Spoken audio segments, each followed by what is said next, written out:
Welcome to Teach Our Kids the Facts. Today, we're going to be reviewing comments made by both Bill Nye the Science Guy and theoretical physicist Lawrence Krauss. Both believe that teaching creationism is inappropriate for children and that teaching creationism is child abuse. Both of these gentlemen are evolutionists. They believe that the Earth is 4.5 billion years old. They believe that dinosaur fossils prove the age of the Earth. They believe that the light from distant stars can tell that the universe is old. They believe that teaching creationism will harm the United States by making it so that our kids are not prepared to compete globally in technology, medicine, and other areas. I believe that they are totally wrong in this. I say that because evolution is not based in sound science. It's a belief. So what we're going to do is we're going to listen to the comments made by Bill Nye the Science Guy and then respond to them. And then we're going to listen to the comments made by Lawrence Krauss and respond to those as well.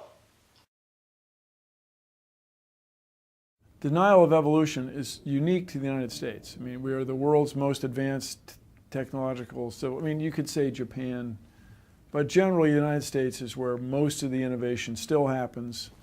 People still move to the United States. And that's largely because of the intellectual capital we have, the general understanding of science. When you have a portion of the population that doesn't believe in that, it holds everybody back. Once in a while I get people that that claim they don't believe in evolution. And my response generally is, so why not? Really, why not? Your world just becomes fantastically complicated when you don't believe in evolution. I mean, here are these ancient dinosaur bones or fossils. Here is radioactivity. Here are distant stars that are just like our star, but that are at a different point in their life cycle. The idea of deep time, of this billions of years, explains so much of the world around us. If you try to ignore that, your worldview just becomes crazy. It's just untenable, self-inconsistent. And I say to the grown-ups, if you want to deny evolution and live in your world that's completely inconsistent with everything we observe in the universe, that's fine. But don't make your kids do it, because we need them. We need scientifically literate voters and taxpayers for the future. We need people that can, we need engineers that can build stuff, solve problems. Evolutionists believe that the Earth is approximately 4.5 billion years old. They claim that this is true because of the age of dinosaur fossils. They say that fossils are 50 to 65 million years old. This just is not true. We know this because radioactive elements are used to determine the age of different things. And whenever we look at a dinosaur fossil, these dinosaur fossils actually have trace amounts of C14. C14 is a radioactive element used to date the age of organisms that once lived. C14 can only be detected as far as 50 to 60,000 years out before it gets to a point where it cannot be detected anymore. So, if C14 is found in fossils that are supposed to be millions of years old, something is wrong with that. How can C14 be found in fossils that are millions of years old when it can only last for approximately 60,000 years? They can't explain that one away at all. And also what they fail to realize is that using radioactive materials to date things isn't really accurate. They believe that the rate of decay has always been constant, when that's not even true. It's been proven by scientists that the sun has an impact on radioactive elements here on Earth. And it changes the rate of decay, which means that the rate of decay is not constant. And in order to base time or age of something, you need to have intervals that are evenly spaced. Just like there's 60 seconds in every minute, 60 minutes in every hour, it remains the same and is constant. And that's how we keep time. But radioactive elements, the intervals are not even based upon solar activity. So that whole theory or belief is not true. Then the next thing is, back in 2005, a T-Rex was discovered and the fossils still had soft tissue and it still had blood. How could this be if these fossils are millions of years old? We all know that things dry up, they become brittle and break. The only way that soft bone tissue could have been preserved is if this dinosaur was just preserved or overcome with sediments in such a rapid manner that all the air and atmosphere was pretty much gone in no time at all, and it preserved the soft tissue and the blood. But evolutionists say that in order to get a fossil, that there's a layer of sediments that have to settle over millions of years, which is a very slow process, which means that we would never found soft tissue or blood in a fossil. The sediment layers themselves are aged based on radioactive materials that are within them. And as I mentioned earlier, radioactive elements do not decay at a constant rate and are inaccurate when it comes to dating the age of materials or organic matter. Evolutionists also believe that the light from distant stars helps prove the age of the universe, when in fact, it doesn't. Just recently, it was proven by scientists that a pulsar that we've been monitoring for years disappeared. It just disappeared. So as they were looking for it and couldn't find it, they came to the conclusion that the pulsar is actually being hidden because of a bend in space-time. Yes, a bend in space-time. So the light from that pulsar is being redirected away from Earth, and we can't see it. They do, however, predict that within the next 160 years, this pulsar will come back into view because that bend in space-time will return to its normal state from our perspective. So if you think about this, how can they determine the age or the distance of a star based on light? They're assuming that light travels at 186,000 miles per second and that it's always constant. So if this light was seen years ago and now it disappeared and then it reappears later, wouldn't we think that that's a new star? And then we would calculate the time that we thought it took the light to get to Earth based on it reappearing 160 years from now, which would throw the numbers off. Because light can travel very far in 160 years, given the right environment. But the problem also comes in with the fact that the speed of light can be slowed down and accelerated.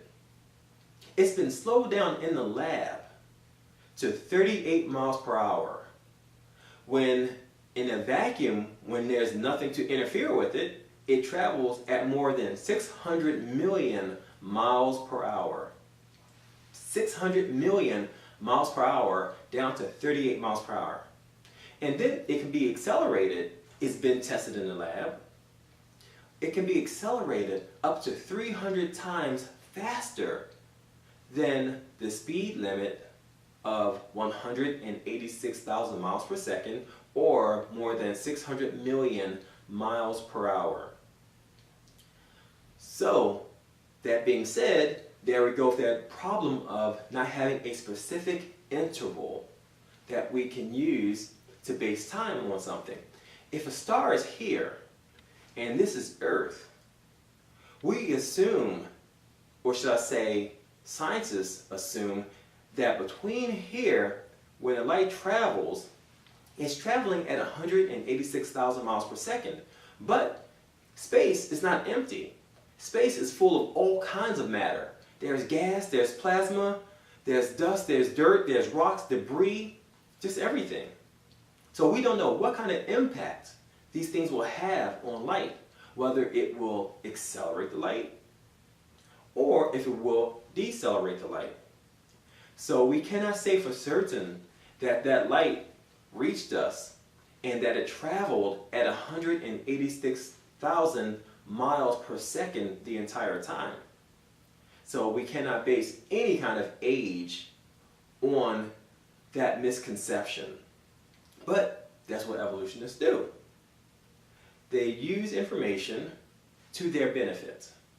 And it's inaccurate, and we just have to stand against that.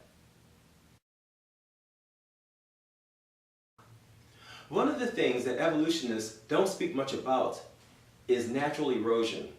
Erosion is a process that wears away land, and it has been occurring since the very beginning. It's occurring today, and it will always continue. Today, we're losing approximately 1.6 feet of land on the East Coast every year due to erosion. We're losing approximately 1.6 feet per year of land on the West Coast due to erosion. Sometimes the rate of erosion can be more than 100 feet per year. But for our purposes, we'll just go for the 1.6 feet per year loss. The United States is approximately 3,000 miles wide from coast to coast, which equals approximately 16 million feet. So, if the Earth is 4.5 billion years old, that's a really big number. Let's reduce that number from 4.5 billion years old down to, we'll just say 10 million years, just to make it easy to calculate. So, say if the Earth was 10 million years old, and we had a total of 3.2 feet of erosion every year from both the East Coast and West Coast combined. So that's 3.2 feet of loss of land per year over 10 million years. That will be more than 32 million feet of land lost in 10 million years. And think about this. That's 32 million feet of loss, but the United States is only 16 million feet across. So therefore, we would have lost almost double of the United States within a 10 million year period of time based on the current rate of erosion. So that makes no sense at all. But science has proven the rate of erosion is not just a problem here in the United States. It's a problem globally, all around the world. And they're trying to find ways to reduce it. Yes, you can plant more trees and vegetation to slow it down. You can utilize technology to try to slow it down. But it does only that. It slows it down. It does not eliminate it. So evolutionists fail to mention this when they mention the age of the Earth. And based on the natural process of erosion, nothing would exist today when it comes to land masses if the Earth was actually as old as evolutionists claim. It amazes me that people have pre-existing notions that defy the evidence of reality but that they hold on to them so dearly. And one of them is the notion of creationism, or in fact, look, Senator Marco Rubio, who's presumably a reasonably intelligent man, and maybe even educated, was asked, what's the age of the earth? And ultimately, either because he actually believed it or he was trying to appeal to some constituency, had to argue that it's a big mystery, that somehow we should teach kids both ideas that the earth is 6,000 years old and that it's 4.55 billion years old, which is what it is. If you think about that, somehow saying that, well, anything goes, we shouldn't offend religious beliefs by requiring kids to know, to understand reality. That's child abuse. The last thing we want to do is water down the teaching of biology because some people don't recognize that evolution happened. So once again, I repeat, the purpose of education is not to validate ignorance, but to overcome it. And to overcome a situation where a United States senator can speak such manifest nonsense with impunity is vitally important to the healthy future of our society. Technology and biotechnology will be the basis of our economic future. And if we allow nonsense to be promulgated in the schools, we do a disservice to our students, a disservice to our children, and we're guaranteeing that they will fall behind in a competitive world that depends upon a skilled workforce able to understand and manipulate technology and science. Evolutionists like Bill Nye the Science Guy and Lawrence Krauss, they think that if you do not support or believe evolution, that you cannot contribute to the society and that the United States will fall behind when it comes to technology and medicine and things like that. But that is far from the truth, because there are plenty of people that believe in evolution, but they don't contribute to society. So how can they even say that? And especially since evolution is not based on any sound scientific facts. Senator Marco Rubio was interviewed by GQ magazine back in 2012. He was asked about the age of the earth. He responded simply by saying that he is not a scientist and that he does not know, and that people should be able to teach what they want in their homes. What's wrong with that answer? Nothing. But Lawrence Krauss, he went off. He had a fit over the senator's response. But what Lawrence Krauss fails to realize is that the United States was founded on Christian principles. Granted, the U.S. Constitution does not have any direct mention of God. They left all of this up to the state constitutions, because during that time when they broke away from Europe, the whole purpose was to form their own, whereas there was not so much in terms of controls and being forced to believe certain things and do certain things. So when the founders of this country created the Constitution, they allowed room for each state to do what they wanted to do. But the interesting fact of the matter is, each state on their own included God in their constitutions. Each state, all 50, not one left out. So that tells us that this country was founded on Christian principles and beliefs. But those beliefs were attacked back in the 60s and 70s. And ever since then, it's just been eroding. And that's not a good thing. If you look on the wall behind me, you will see a list of states. And you'll see the sections of their constitutions that mention God. Evolutionists always talk about the geologic column as if it's sound scientific fact. The geologic column was just thrown together with no real scientific base. They were just guessing when they assigned time periods to these layers. Evolutionists claim that these layers are formed over millions and millions of years, when in fact, that's not true. It's been proven in the lab that these sediment layers can be formed in years and decades instead of millions of years as evolutionists believe. This can be reproduced today to show that these layers can be formed in such a short amount of time. That being said, how can someone like Lawrence Krauss and Bill Nye stand firm on evolution and base all of this in part on the geologic column? I'm not getting that. I'm not understanding it. That shows that something is not clicking right.